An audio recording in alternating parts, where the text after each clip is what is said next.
Hola estimados lectores. Hoy les he traído esta interesante novela sobre un espía durante la Guerra Fría.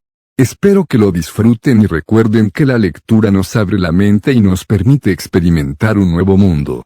El espía que surgió del frío de invierno de John le Carré. Capítulo 1, Puesto de control. El americano ofreció a Leamas otra taza de café, y dijo, ¿por qué no se vuelve a dormir? Podemos telefonearle si aparece. Leamas no dijo nada, se quedó mirando absorto por la ventana del puesto de control. A lo largo de la calle vacía no irá a quedarse esperando aquí para siempre. Quizás venga en algún otro momento. Podemos conseguir que la policía se ponga en contacto con la agencia, y usted estaría aquí de vuelta en 20 minutos, no dijo Leamas. Ya ha anochecido casi del todo, pero no irá a quedarse esperando aquí siempre, ya lleva 9 horas de retraso. Si quiere irse, váyase. Se ha portado usted muy bien, añadió Leamas. Le diré a Kramer que se ha portado estupendamente, pero ¿hasta cuándo va a esperar? Hasta que llegue. Leamas se acercó a la ventana de observación y se situó entre los dos policías inmóviles, que apuntaban sus gemelos hacia el puesto de control oriental. Esperará a que oscurezca, murmuró Leamas. Lo sé muy bien. Esta mañana dijo usted que pasaría con los trabajadores. Leamas se volvió hacia él. Los agentes no son aviones, no tienen horarios. Este está perdido, viene huyendo, está aterrorizado. Mund va en su busca, ahora, en este mismo instante. No le queda más que una probabilidad. Que elija su momento. El otro, más joven, vaciló, queriendo irse, pero sin encontrar un momento oportuno para hacerlo. Sonó un timbre en la caseta. Se quedaron esperando súbitamente alertados. Un policía, dijo en alemán, un Opel Rekord negro, matrícula federal. No puede verlo a tanta distancia y tan a oscuras, lo dice a voleo, susurró el americano, y luego añadió. ¿Cómo llegó a saberlo Mund? Cierre el pico, dijo Leamas desde la ventana. Uno de los policías salió de la caseta y avanzó hasta la barrera de sacos de arena, a solo un paso de la señal blanca que cruzaba el camino, como la línea límite en un campo de tenis. El otro esperó hasta que su compañero estuvo acurrucado en la barrera detrás del catalejo. Entonces bajó los gemelos, descolgó el casco negro de la percha detrás de la puerta y se lo encajó cuidadosamente en la cabeza. No se sabía dónde. En lo alto, por encima del puesto de control, los focos adquirieron vida de repente, lanzando espectaculares haces a la carretera que tenían delante. El policía empezó sus comentarios. Leamas se lo sabía de memoria. El coche se detiene en el primer control. Solo un ocupante, una mujer, acompañada a la caseta de los bopos para la comprobación de documentos. Esperaron en silencio. ¿Qué es lo que dice?, preguntó el americano. Leamas no contestó. Levantando los gemelos, miró fijamente hacia los controles de los alemanes orientales. Concluida la revisión de documentos. Pasa al segundo control, señor Leamas. ¿Es ese su hombre?, insistía el americano. Tengo que llamar a la agencia. Espere, ¿dónde está ahora el coche? ¿Qué hace? Control de moneda. Aduana, cortó Leamas con brusquedad. Leamas observó el coche. Había dos bopos junto a la puerta del conductor, uno entretenido en charlar y el otro algo apartado y esperando. Un tercer bopo vagaba en torno al auto. Se detuvo junto al portaequipajes, y luego volvió al lado del conductor. Quería la llave. Abrió el portaequipajes, miró dentro. Y luego lo cerró, devolvió la llave y caminó unos 30 metros hasta la carretera, donde, a medio camino entre los dos puestos de control enfrentados, estaba quieto un solitario centinela alemán oriental, una silueta agazapada, con botas y amplios pantalones en bolsa. Los dos se reunieron para hablar, conscientes de mismos en el resplandor de los focos. Con ademán rutinario, hicieron señal, con la mano al coche, se apartaron y volvieron a hablar. Por fin, Casi de mala gana, dejaron que siguiera cruzando la línea hasta el sector occidental. ¿Es un hombre al que espera, Leamas?, preguntó el americano. Sí, es un hombre. Levantándose el cuello de la chaqueta, Leamas salió fuera, al frío viento de octubre. Entonces se acordó del grupo. Era algo que se le olvidaba aún dentro de la caseta, ese grupo de caras desconcertadas. La gente cambiaba, pero la expresión era la misma. Era como esa multitud inerme que se reúne en torno a un accidente de circulación, sin que nadie sepa cómo ha ocurrido, y si habría que retirar el cadáver. Humo o polvo se elevaba a través de los haces de los reflectores, un velo que se mecía constantemente entre los márgenes de luz. Leamas anduvo hasta el coche y preguntó a la mujer, ¿dónde está? Fueron a por él, y echó a correr. Se llevó la bicicleta. No es posible que hayan sabido nada de mí. ¿Dónde fue? Teníamos un cuarto junto a Brandenburgo, encima de un bar. Allí guardaba unas pocas cosas, dinero, papeles. Supongo que habrá ido allí. Luego se pasará, esta noche, dijo que vendría esta noche. A los demás, les han cogido a todos, Paul, Bierek, Landser, Salomón. No ha durado mucho. Leamas, pasmado, la miró un momento en silencio. Landser también. Anoche. Un policía se situó junto a Leamas. Tendrán que marcharse de aquí, dijo. Está prohibido obstruir el punto de cruce. Leamas se volvió a medias. Al demonio, replicó bruscamente. El alemán se puso rígido, pero la mujer dijo, suban. Nos pondremos en marcha hasta la esquina. Él subió a su lado, y se movieron lentamente por la carretera adelante hasta una bocacalle. No sabía que tuviera usted coche, dijo él. Es de mi marido, contestó ella con indiferencia. Carl no le dijo nunca que yo estaba casada, ¿verdad? Leamas se quedó silencioso. Mi marido y yo trabajamos para una empresa de óptica. Nos mandan a que crucemos para hacer negocios. Carl solo le dijo mi nombre de soltera. No quería que me mezclara con ustedes. Leamas sacó una llave del bolsillo. Necesitará algún sitio donde quedarse, dijo. Su voz sonaba sorda. Hay un apartamento en Albrecht-Dürer-Straße, junto al museo, número 28. Encontrará todo lo que necesite. La telefonearé cuando llegue allí. Me quedaré aquí con usted. Yo no me voy a quedar aquí. Váyase al piso. La llamaré. De nada sirve esperar ahora aquí, pero él vendrá a este punto de cruce. Leamas la miró sorprendido. Le dijo, ¿eso? Sí. ¿Conoce a uno de esos bopos, al casero? Quizá le ayude. Por ello eligió esta ruta, y eso se lo dijo a usted. Confía en mí. Me lo contó todo. Demonios. Le dio la llave y volvió a la caseta del puesto de control, resguardándose del frío. Los policías estaban musitando entre sí cuando él entró. El más corpulento le volvió la espalda ostensiblemente. Lo siento, dijo Leamas. Siento haberle pegado ese grito. Abrió una cartera desgastada y hurgó en ella hasta que encontró lo que buscaba, una media botella de whisky. Con una cabezada, el de más edad aceptó, llenó hasta la mitad las tazas de café y las completó con café negro. ¿A dónde ha ido el americano?, preguntó Leamas. ¿Quién? El chico de la inteligencia americana. El que estaba conmigo. Era ya hora de acostarse, dijo el de más edad, y todos se rieron.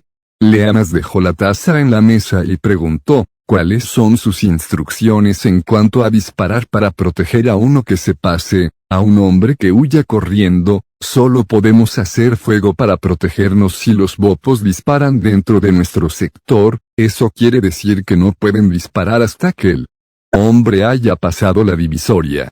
El de más edad dijo, no podemos hacer fuego para protegernos, señor. Thomas, contestó Leamas. Thomas. Se estrecharon las manos, y los dos policías pronunciaron sus nombres al hacerlo. No podemos hacer fuego para protegernos. Esa es la verdad. Nos dijeron que habría guerra si lo hiciéramos. Estupideces, dijo el policía más joven, envalentonado por el whisky. Si no estuvieran aquí los aliados, a estas horas ya no habría muro, tampoco habría Berlín. susurró el más viejo. Tengo un hombre que se pasa esta noche, dijo Leamas. Aquí, en este punto de cruce, es muy importante que salga. Los hombres de Mund le persiguen. Todavía hay sitios por donde uno puede trepar, dijo el policía más joven. Él no es de esos. Se abrirá paso con algún truco. Tiene documentos, si es que todavía son válidos. Tiene una bicicleta. Había solo una luz en el puesto de control, una lámpara de lectura con pantalla verde, pero el fulgor de los reflectores llenaba la caseta como un claro de luna artificial. Había caído la oscuridad, y con ella, el silencio. Hablaban como si tuvieran miedo de que les oyesen. Leamas se acercó a la ventana a esperar. Ante él estaba la carretera, y a ambos lados el muro, una cosa fea y sucia de bloques de cemento perforado y cabos de alambre de espino, alumbrada con una barata luz amarilla, como un telón de fondo que representase un campo de concentración. A oriente y occidente del muro quedaba la parte sin restaurar de Berlín, un mundo a medias, un mundo de ruina, dibujado en 2 dimensiones, despeñaderos de guerra. Esta condenada mujer, pensó Leamas, y ese loco de Karl, que me mintió sobre ella. Comillas, mintió por omisión, como hacen todos los agentes del mundo entero. Uno les enseña a hacer trampas, al borrar sus huellas, y le hacen también trampas a uno. Solo la había dejado ver una vez, después de aquella comida en la Surstrasse el año pasado. Karl acababa de alcanzar su gran éxito, y Control había querido conocerle. Control siempre aparecía cuando había éxito. Habían comido juntos, Leamas, Control y Karl. A Karl le gustaban esas cosas. Se presentó con un aspecto, como de niño de escuela dominical, cepillado y reluciente, dando sombrerazos y todo respetuoso. Control le había estrechado la mano durante 5 minutos y había dicho, quiero que sepa que contentos estamos, Karl, y cuánto nos alegra su éxito. Leamas lo había observado, pensando, esto nos costará otras 200 al año. Comillas, cuando acabaron de comer, Control volvió a estrecharles la mano, hizo un significativo gesto con la cabeza, dando a entender que tenía que ponerse en camino para jugarse la vida en algún otro lugar, y se dirigió a su coche con chofer. Entonces Karl se echó a reír, y Leamas se rió con él, y se acabaron el champaña, sin dejar de reírse de Control. Después se fueron al Alterfaz. Karl se había empeñado, y allí estaba esperándoles Elvira, una rubia de unos 40 años, fuerte como el acero. Alec, este es el secreto que mejor he guardado, había dicho Karl, y Leamas se puso furioso. Después, tuvieron una pelea. ¿Cuánto sabe ella? ¿Quién es? ¿Cómo la conoció? Karl se enfurruñó y rehusó decírselo. Luego las cosas se complicaron. Leamas trató de variar los métodos, y cambiar los sitios de encuentro y las contraseñas, pero a Karl no le gustó. Sabía lo que había detrás de eso, y no le gustó. Si no se fía de ella, ya es demasiado tarde. De todos modos, repetía, y Leamas recogió la insinuación y cerró el pico. Pero después de eso se anduvo con mucho más cuidado, contó a Karl muchas menos cosas y recurrió más a todos los trucos de la técnica del espionaje. Y ahí estaba ella, ahí fuera, en el coche, conociéndolo todo, la red entera, la casa segura, todo, y Leamas juró, sin que fuera la primera vez, que jamás se volvería a fiar de un agente. Se acercó al teléfono y mareó el número de su piso. Contestó Frau Marta. Tenemos huéspedes en Durerstrasse, dijo Leamas. Un hombre y una mujer, casados. Preguntó Marta. Casi, dijo Leamas, y ella se rió con aquella risa terrible. Cuando él colgaba, uno de los policías se volvió hacia él. Herr Thomas. Deprisa. Leamas corrió a la ventana de observación. Un hombre, Herr Thomas, susurró el policía más joven, con una bicicleta. Leamas enfocó los gemelos. Era Karl, su figura era inconfundible incluso a aquella distancia, envuelta en el viejo impermeable de la Wehrmacht, empujando su bicicleta. Lo ha conseguido, pensó Leamas. Debe haberlo conseguido, ha pasado el control de documentos, solo le quedan por pasar el control de moneda y la aduana. Leamas observó que Carl apoyaba la bicicleta contra la cerca, y andaba despreocupadamente hacia la caseta de la aduana. No lo hagas demasiado bien, pensó. Por fin, Carl salió, agitó la mano alegremente hacia el hombre de la barrera, y el poste rojo y blanco osciló subiendo lentamente. Había pasado, venía hacia ellos, lo había conseguido. Solo el bopo en medio de la carretera, la línea, y a salvo. En ese momento, a Carl le pareció oír algún ruido, presentir algún peligro, volvió la mirada, por encima del hombro y empezó a pedalear furiosamente, agachándose sobre el manillar. Graba. Aún el centinela solitario en el puente, se había vuelto y observaba a Carl. Entonces, de modo completamente inesperado, los reflectores se movieron, blancos y brillantes, capturando a Carl y reteniéndole en su fulgor como a un conejo frente a los faros de un coche. Surgió el gemido oscilante de una sirena, el ruido de órdenes salvajemente gritadas. Delante de Leamas, los dos policías se pusieron de rodillas, atisbando por las aspilleras entre los sacos de arena y encajando hábilmente la rápida carga en sus rifles automáticos. El centinela alemán oriental disparó, muy cuidadosamente, lejos de ellos, dentro de su propio sector. El primer disparo pareció empujar a Carl hacia adelante, el segundo, tirar hacia atrás de él. No se sabe cómo, seguía moviéndose, todavía en la bicicleta, al pasar junto al centinela, y el centinela siguió disparándole.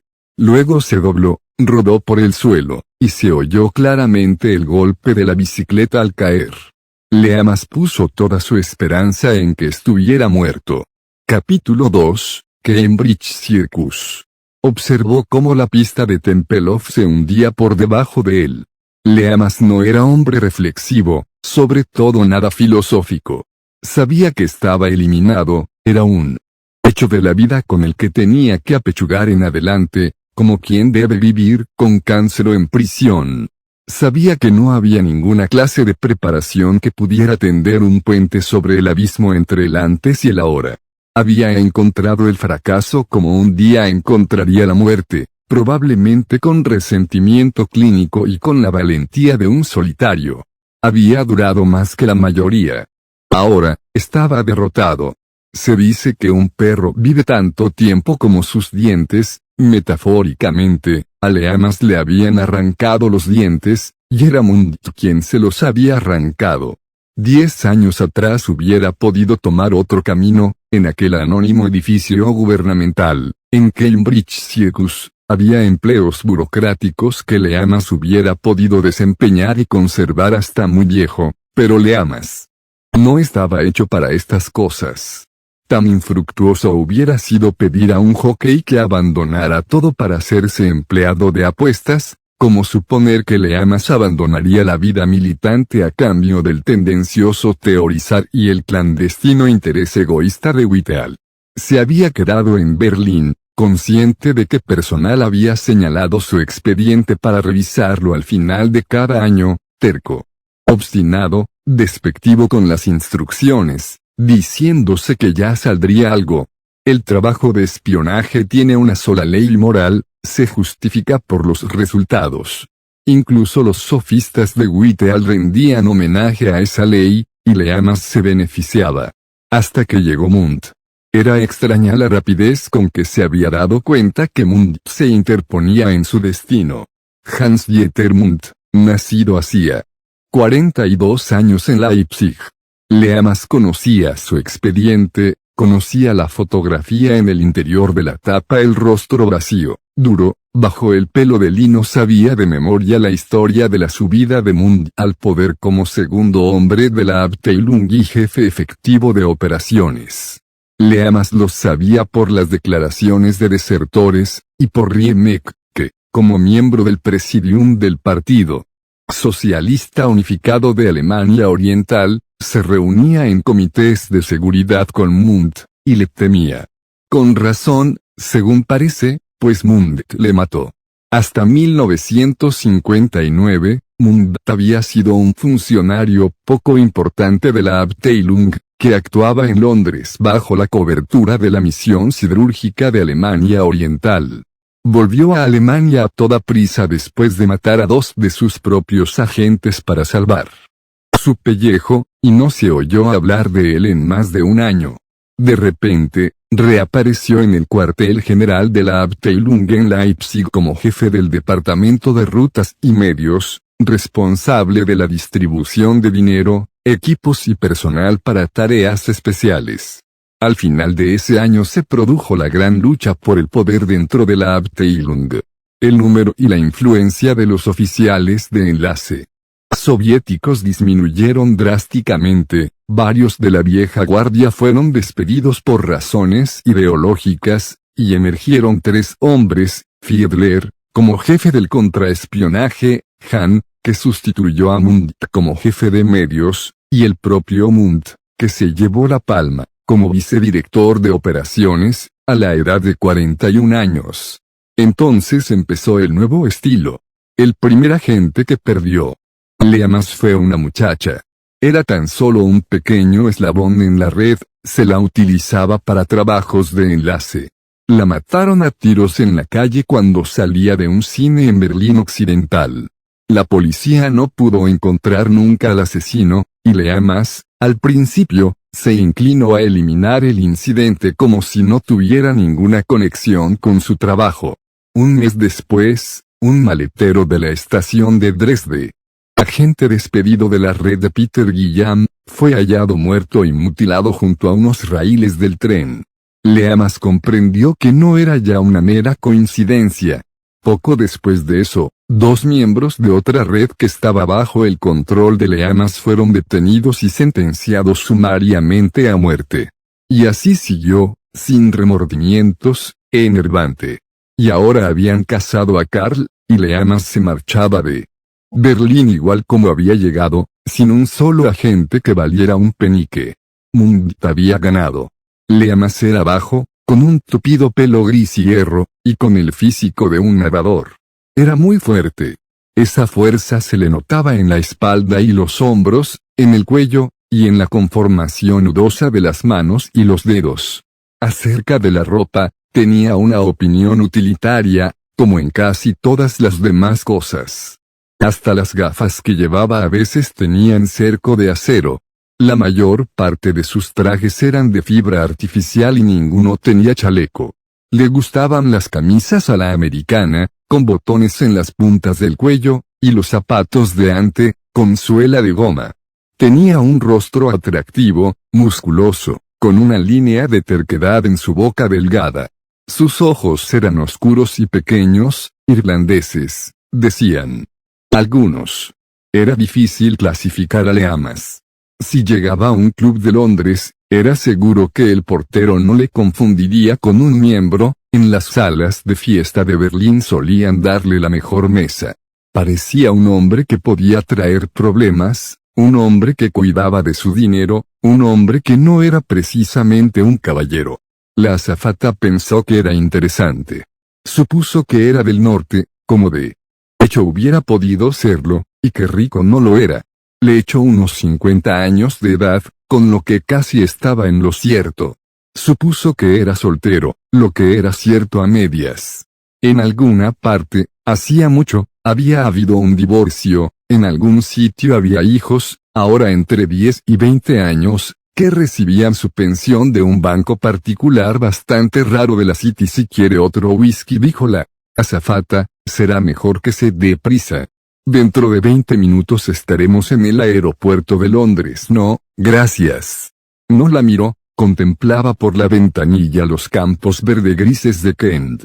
Fawley le recibió en el aeropuerto y le llevó en coche a Londres. Control muy irritado por lo de Karl, dijo, mirando de soslayo a Leamas. Leamas asintió. ¿Cómo ocurrió?, preguntó Fawley a tiros. Mundt le localizó, muerto. Yo diría que sí, a estas horas. Más vale. Casi lo consiguió. No hubiera tenido que darse prisa, no podían estar seguros. La Abteilung llegó al puesto de control inmediatamente después que acababan de dejarle pasar. Pusieron en marcha la sirena y un bopo le disparó a 20 pasos de la línea. Se movió en el suelo un momento, y luego se quedó quieto. Pobre hijo de, exactamente, dijo Leamas. A mayúscula. Fauley no le gustaba Leamas, y a Leamas, aunque lo sabía, no le importaba. Fauley era un hombre que pertenecía a varios clubs y llevaba corbatas representativas, que dogmatizaba sobre los méritos de los deportistas y desempeñaba un alto rango burocrático en la correspondencia de la oficina. Consideraba sospechoso a Leamas, y Leamas le consideraba un tonto. ¿En qué sección está usted?, preguntó. Leamas personal, le gusta, fascinante, ¿por dónde voy ahora? Resbalando, mejor será que se lo diga Control, amigo mío, lo sabe usted, por supuesto. Entonces, ¿por qué demonios no me lo dice? Lo siento, amigo, replicó Fauley, y de repente Leamas casi perdió el dominio. Luego reflexionó que, de todas maneras, probablemente Fauley mentía. Bueno, dígame una cosa, ¿le importa? Tengo que buscar un condenado piso en Londres. Fauley se rascó la oreja. Creo que no, amigo, no, gracias a Dios. Aparcaron junto a Cambridge Circus, ante un parquímetro, y entraron juntos en el vestíbulo. No tendrá pase, ¿verdad? Mejor será que rellene un impreso, amigo. ¿Desde cuándo tenemos pases? McCall me conoce tanto como a su propia madre. No es más que un procedimiento nuevo. Cambridge Circus va creciendo, ya sabe. Leamas no dijo nada, dio una cabezada hacia McCall y se metió en el ascensor sin pase. Control le estrechó la mano más bien cuidadosamente, como un médico que le palpara los huesos. Debe de estar terriblemente cansado, dijo en tono de excusa. Siéntese. La misma voz funesta, el rebuzno profesoral. Leamas se sentó en una butaca frente a una estufa eléctrica verde oliva con un cacharro de agua en equilibrio encima. ¿Lo encuentra frío?, preguntó Control. Se inclinaba sobre la estufa frotándose las manos. Llevaba un jersey debajo de la chaqueta negra, un ajado jersey pardo. Leamas se acordó de la mujer de Control, una mujercita estúpida llamada Mandy que parecía creer que su marido estaba en la dirección de Carbones. Supuso que ella se lo habría tricotado. Está muy seco, eso es lo malo, continuó Control. Si se vence el frío, se reseca la atmósfera. Es igual de peligroso. Se acercó a la mesa y apretó un botón. Vamos a probar a ver si conseguimos café, le dijo. Ginny está de permiso, eso es lo malo. Me han dado una chica nueva. Realmente, eso está mal. Era más bajo de lo que recordaba Leamas. En lo demás, lo mismo. El mismo afectado despego, los mismos conceptos profesorales, el mismo horror a las corrientes, cortés, conforme a una fórmula infinitamente lejana de la experiencia de Leamas. La misma sonrisa de leche aguada, la misma reticencia estudiada, la misma fidelidad, pidiendo excusas, a un código de conducta que fingía encontrar ridículo, la misma banalidad. Sacó de la mesa un paquete de cigarrillos y le dio uno. A Leamas encontrará estos más caros, dijo, y Leamas asintió con la cabeza, cumpliendo con su obligación. Control se sentó, metiéndose los cigarrillos en el bolsillo. Hubo una pausa, y al fin, Leamas dijo, Riemek ha muerto. Sí, así es, afirmó Control, como si Leamas hubiera tenido un buen acierto. Es una gran desgracia. Lo más. Supongo que esa chica, Elvira, le hizo volar, eso supongo. Leamas no iba a preguntarle cómo sabía lo de Elvira y Mund hizo que le pegaran unos tiros, añadió Control. Sí. Control se levantó y fue dando vueltas por el cuarto en busca de un cenicero. Encontró uno y lo puso torpemente en el suelo entre las dos butacas. ¿Cómo se sintió usted? Quiero decir, cuando le mataron a Riemek. ¿Usted lo vio? No. Leamas se encogió de hombros. Me molestó terriblemente, dijo. Control adeó la cabeza y entornó los ojos. Seguramente sintió algo más que eso, seguramente se quedó trastornado. No. Eso sería más normal. Me quedé trastornado. ¿Quién no se iba a quedar? Le era simpático Riemek, como hombre. Me parece que sí, dijo Leamas. Y añadió, me parece que no sirve de mucho meterse en eso, como pasó la noche, lo que quedaba de noche. Después que mataron a Riemek, diga, ¿qué es esto?, preguntó Leamas, acalorado. ¿A dónde quiere ir a parar? Riemek ha sido el último, reflexionó Control, el último de una serie de muertes. Si la memoria no me falla, todo empezó con la muchacha, la que mataron en Bedding, al salir del cine. Luego el hombre de Dresde, y las detenciones de Jena. Como en el cuento de los 10 negritos. Ahora. Paul, Bierek y Landser, todos muertos.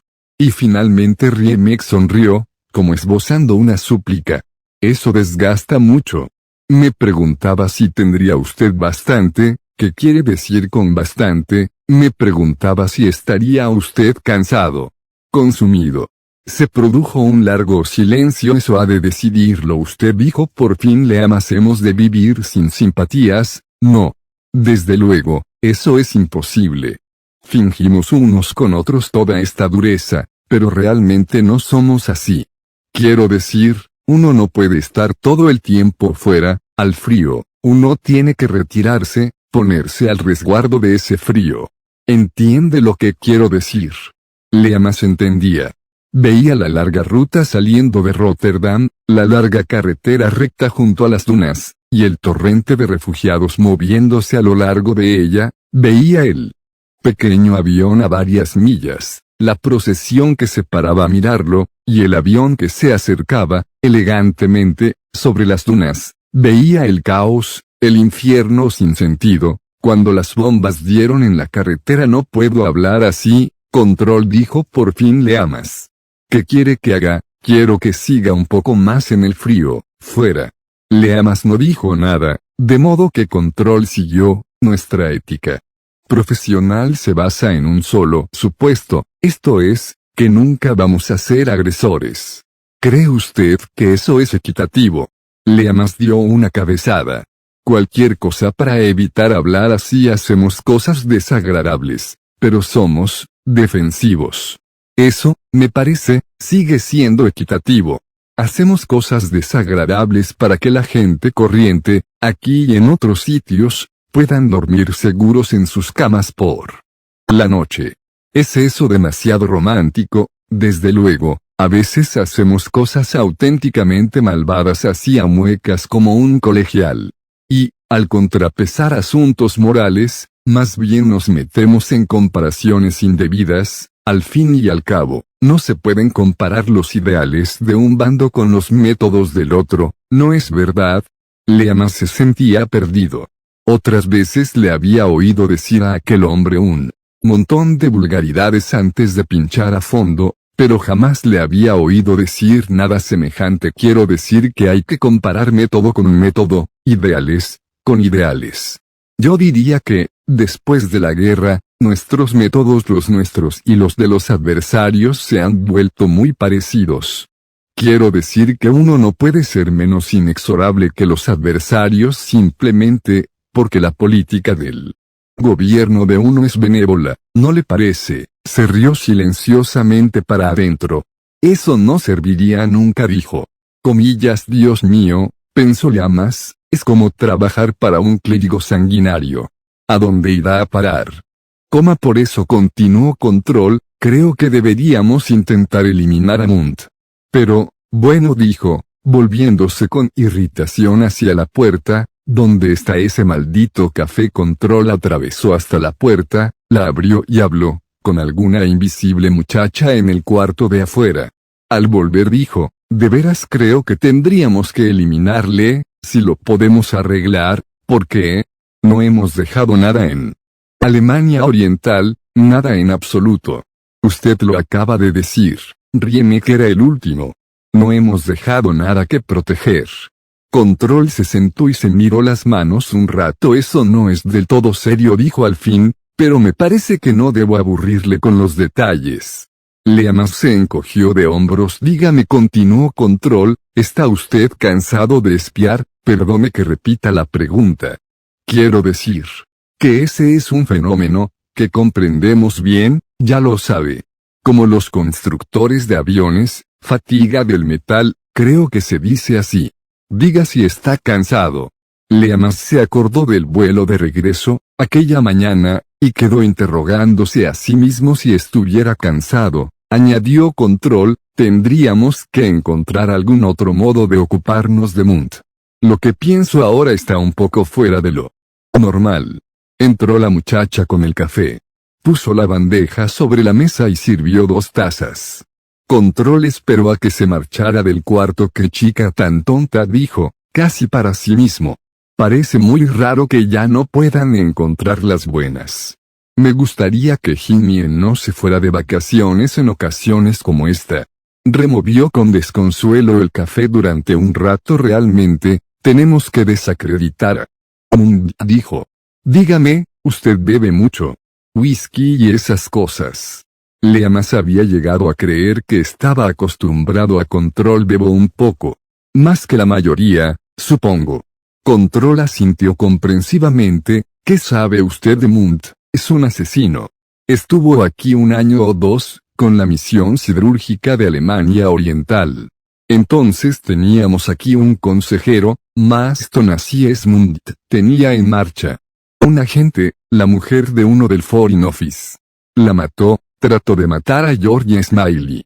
Y, desde luego, mató a tiros al marido de esa mujer. Es un hombre muy desagradable. Fue de las juventudes hitlerianas y todas esas cosas. En absoluto el tipo de intelectual comunista.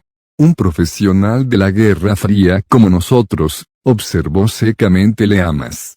Control no sonrió. George Smiley conocía bien el caso. «Ya no está con nosotros, pero creo que tendría usted que sonsacarle algo. Hace cosas sobre la Alemania del siglo XVII. Vive en Chelsea, detrás mismo de Sloane Square, calle Bywater. ¿Sabe cuál es? Sí, Guillaume estaba metido también en el asunto. Está en Satélites 4, primer piso. Me temo que todo habrá cambiado desde sus tiempos si pase un día o 2 con ellos. Ellos saben lo que proyecto. Luego, no sé si le gustaría pasar conmigo el fin de semana». Mi mujer añadió apresuradamente, «está cuidando a su madre, según creo. Estaremos solos usted y yo, gracias. Me gustaría, entonces podremos hablar de nuestras cosas cómodamente. Sería muy simpático. Creo que usted podría sacarle al asunto un montón de dinero. Puede quedarse todo lo que saque gracias a esto, desde luego, si usted está seguro de que le apetece, sin fatiga del metal ni algo así, si es cuestión de matar a Munt, estoy dispuesto». «¿De veras que se siente así?», preguntó cortésmente Control. Y luego, después de mirar reflexivamente a Leamas durante unos momentos, indicó, «Sí, de veras creo que sí. Pero no tiene por qué pensar que sea necesario que se lo diga. Quiero decir que en nuestro mundo enseguida nos salimos del registro del odio, o del amor, como esos sonidos que un perro no puede oír. Al final, no queda más que una especie de náusea, uno jamás desea volver a causar sufrimiento alguno. Perdóneme, pero no fue propiamente eso lo que sintió cuando mataron a Karl Riemek. Ni odió a Munt, ni afectó a Karl, sino una sacudida mareante, como un puñetazo en un cuerpo embotado. Me han dicho que estuvo toda la noche andando, nada menos que dando vueltas por las calles de Berlín. Es cierto que salí a dar un paseo, toda la noche. Sí, ¿qué ha sido de Elvira? Dios sabe. Me gustaría darle una metida a Munt, dijo. Bueno. Por cierto, si se encuentra algún viejo amigo mientras tanto, no crea que sirve de algo tratar de esto con ellos. En realidad, añadió Control, al cabo de un momento, yo me mostraría más bien seco con ellos. Que piensen que le hemos tratado mal a usted. Está bien empezar del mismo modo como se piensa seguir, ¿no es cierto? Capítulo 3, Decadencia. A nadie le sorprendió demasiado el que metieran en conserva a Leamas. En general, decían, Berlín llevaba varios años siendo un fracaso, y alguno tenía que recibir la reprimenda. Además, estaba viejo para el trabajo activo, en el que hay que tener unos reflejos tan rápidos como los de un profesional del tenis. Leamas había trabajado bien en la guerra, todos lo sabían. En Noruega y en Holanda, no se sabe cómo, se había mostrado notablemente vivo, y al final le habían dado una medalla y le dejaron marchar.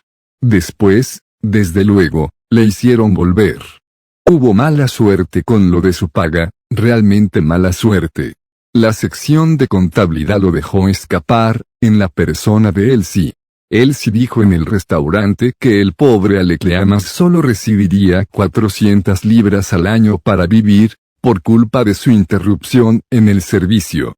Elsie pensaba que era un reglamento que realmente habría que cambiar. Después de todo, el señor Leamas había cumplido su servicio, no. Pero allí estaban, con unos de Hacienda a la espalda, muy distintos a los de los viejos tiempos, y que podían hacer. Aún en los malos tiempos de Maston habían arreglado mejor las cosas. Leamas, según les dijeron a los nuevos, era de la antigua escuela, sangre, tripas sólidas, cricket y diploma de francés de la escuela. En el caso de Leamas, esto no se adecuaba con él, porque era bilingüe en alemán e inglés, y su holandés era admirable. Además, no le gustaba el cricket. Pero la verdad es que no tenía título universitario. Al contrato de Leamas le faltaban unos pocos meses para quedar rescindido, y le pusieron en bancaria para completar el tiempo. La sección bancaria era diferente de contabilidad, se ocupaba de pagos en el extranjero, de financiar agentes y operaciones. La mayor parte de los trabajos de bancaria los podría haber hecho un botones, a no ser por el alto grado de secreto requerido, y por eso bancaria era una de las varias secciones del servicio que se consideraban como dependencias apropiadas para apartar a los empleados que pronto se iban a enterrar. Leamas pasó a quedar para simiente. El proceso de quedar para simiente generalmente se considera como muy largo, pero en el caso de Leamas no fue así. A la vista de todos sus colegas, pasó de ser un hombre honrosamente desplazado a un lado, a ser un náufrago resentido y borracho, y todo ello en pocos meses. Hay un tipo de estupidez entre los borrachos, especialmente cuando no están bebidos, un tipo de desconexión que los que son poco observadores interpretan como vaguedad, y que Leamas pareció contraer con rapidez poco natural. Adquiría pequeñas deshonestidades, pedía prestadas cantidades insignificantes a las secretarias y olvidaba devolverlas, llegaba tarde o se marchaba pronto mascullando algún pretexto. Al principio, sus compañeros le trataron con indulgencia, quizás su decaimiento les asustaba del mismo modo que nos asustan los tullidos, los mendigos y los inválidos, porque tememos que podemos llegar a ser uno de ellos, pero al final le aislaron su descuido y su malignidad brutal y sin razones. Con cierta sorpresa de la gente, a Leamas no parecía importarle que le hubieran metido en conserva. Su voluntad, de pronto, parecía haberse desplomado. Las nuevas secretarias, reacias a creer que los intelligences services están poblados por mortales normales y corrientes, se alarmaban al notar que Leamas se había vuelto francamente putrefacto. Se cuidaba apenas de su aspecto y se fijaba menos en lo que le rodeaba, almorzaba en el restaurante, que normalmente era coto reservado a los empleados más jóvenes, y se rumoreaba que bebía.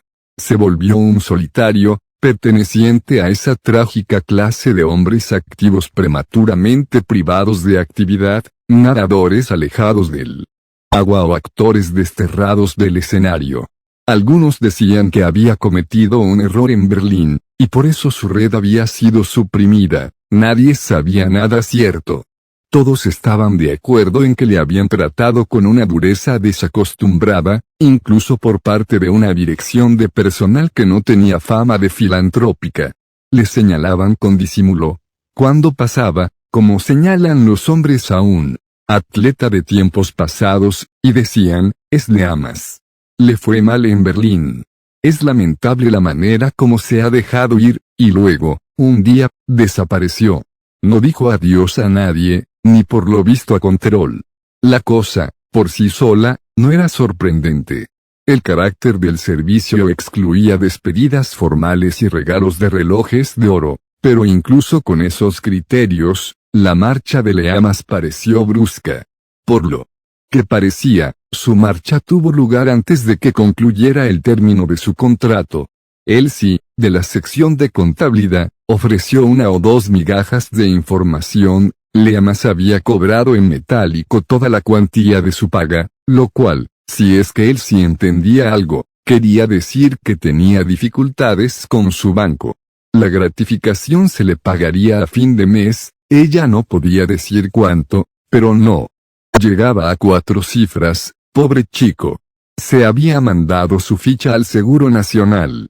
Personal tenía una dirección suya, añadió Elsie con un resoplido, pero desde luego no eran quienes, los de personal, para revelarla.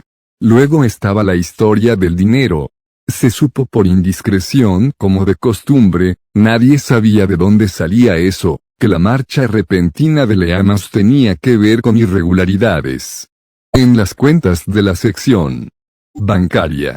Faltaba una cantidad bastante regular, no de 3 cifras, sino de 4, según una señora de pelo azul que trabajaba en la centralita telefónica, y la habían recobrado casi toda, y le impusieron un embargo sobre su pensión.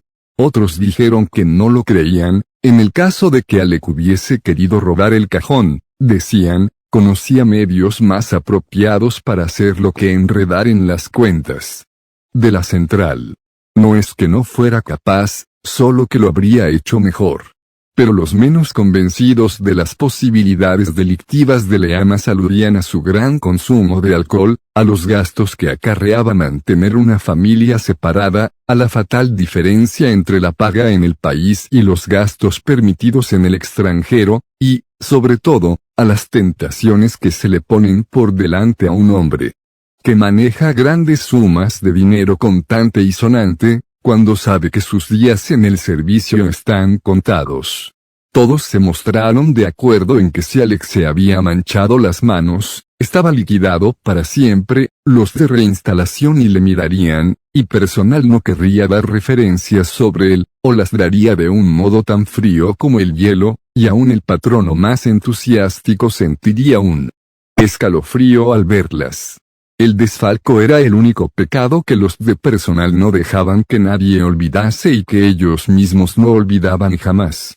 Si era cierto que Alec había robado a Cambridge Circus, iba a llevarse consigo a la tumba la cólera de personal, y personal no pagaría ni la mortaja. Durante una semana o 2 después de su marcha, unos cuantos se preguntaron qué habría sido de él. Pero sus viejos amigos ya sabían que tenían que evitarle. Se había vuelto un molesto resentido, que atacaba constantemente al servicio y a su administración, y lo que él llamaba a los chicos de caballería que, según decía, llevaban sus asuntos como si fuera el club de oficiales de un regimiento. Nunca perdía la oportunidad de meterse con los americanos y sus servicios de espionaje. Parecía odiarles más que a la Abteilung, a la que aludía rara vez, o casi nunca. Sugería que eran ellos los que habían puesto en peligro su red, esto parecía una obsesión en él, la mala manera con que recompensaba cualquier intento de consolarle. Así se volvió una compañía desagradable, de modo que los que le conocían, e incluso los que le concedían silenciosamente su simpatía, acabaron por eliminarle. La marcha de Leamas causó tan solo una ondulación en el agua, con otros vientos y con el cambio de estaciones, pronto quedó olvidada. Su piso era pequeño y destartalado, pintado de color pardo y con fotografías de Clovelly. Daba enfrente mismo de las grises traseras de 3 almacenes de piedra, con ventanas que, por razones estéticas, habían sido dibujadas con creosota. Encima de los almacenes vivía una familia italiana, que se peleaba cada noche y sacudía las alfombras durante el día. Leamas tenía pocas cosas con que alegrar los cuartos. Compró unas pantallas para tapar las bombillas, y 2 pares de sábanas para sustituir las fundas de tela basta proporcionadas por el casero. El resto, Leamas lo toleró: las cortinas estampadas con flores, sin forro ni dobladillo, los oscuros revestimientos rosados del suelo, y el tosco mobiliario de madera parda, algo así como de un hostal de marineros. Un grifo amarillo resquebrajado le proporcionaba agua caliente por un chelín. Necesitaba un empleo. No tenía dinero, nada en absoluto. De modo que tal vez fuese cierto lo que se contaba del desfalco. A Leamas le parecieron tibios y peculiarmente inadecuados los ofrecimientos de nueva colocación que le hizo el servicio. Primero, trató de obtener trabajo en el comercio. Una empresa de fabricantes de adhesivos industriales se mostró interesada por su aspiración al puesto de subdirector y jefe de personal. Sin hacer caso a la referencia poco útil que el servicio había dado de él, no le exigieron ni requisitos ni títulos y le ofrecieron 600 al año. Se quedó una semana, al cabo de la cual la hedionda pestilencia del aceite de pescado rancio se le había metido en el pelo y la ropa, adhiriéndosele en las narices como el olor de la muerte.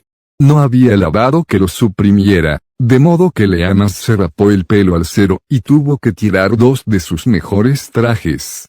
Pasó otra semana intentando vender enciclopedias a las amas de casa de las zonas residenciales, pero no era hombre a quien éstas comprendieran o vieran con buenos ojos. No querían a Leamas, o al menos a sus enciclopedias.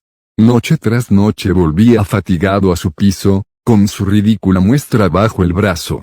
Al fin de la semana telefoneó a la empresa y les dijo que no había vendido nada. Sin manifestar sorpresa, le recordaron su obligación de devolver la muestra si dejaba de actuar en su representación, y colgaron.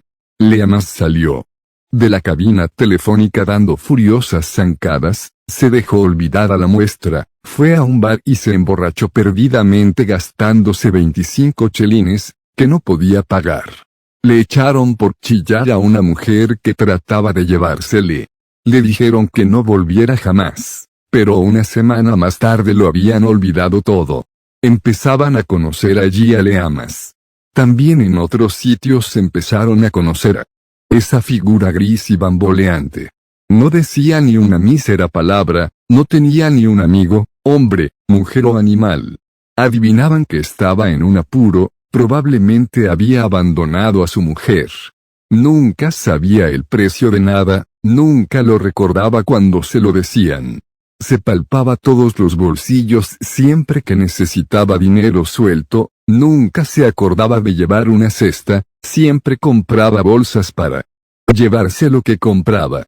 En su calle no le tenían simpatía, pero casi le compadecían. Además, pensaban que estaba muy sucio, con aquel modo de no afeitarse los fines de semana, y con las camisas todas desaliñadas. Una tal señora McCair, de Sudbury Avenue, le hacía la limpieza todas las semanas, pero como nunca recibió de él ni una palabra amable, abandonó su trabajo. Ella era una importante fuente de información en aquella calle, donde los tenderos se contaban unos a otros lo que necesitaban saber en caso de que él pidiera crédito. La opinión de la señora McCair era adversa al crédito. Leamas nunca recibía cartas, decía ella, y llegaron al acuerdo de que eso era grave. No tenía cuadros y solo unos pocos libros. Ella creía que uno de los libros era indecente, pero no podía estar segura porque estaba escrito en un idioma extranjero. Su opinión era que tendría alguna rentilla de qué vivir, y se le estaba acabando. Sabía que los jueves iba a cobrar subsidio de paro. Todo Bayswater estaba advertido y no había necesidad de más avisos. Se enteraron por la señora McCair que bebía como un pez, el de la taberna lo confirmó. Los taberneros y las mujeres de la limpieza no están en situación como para conceder crédito a sus clientes,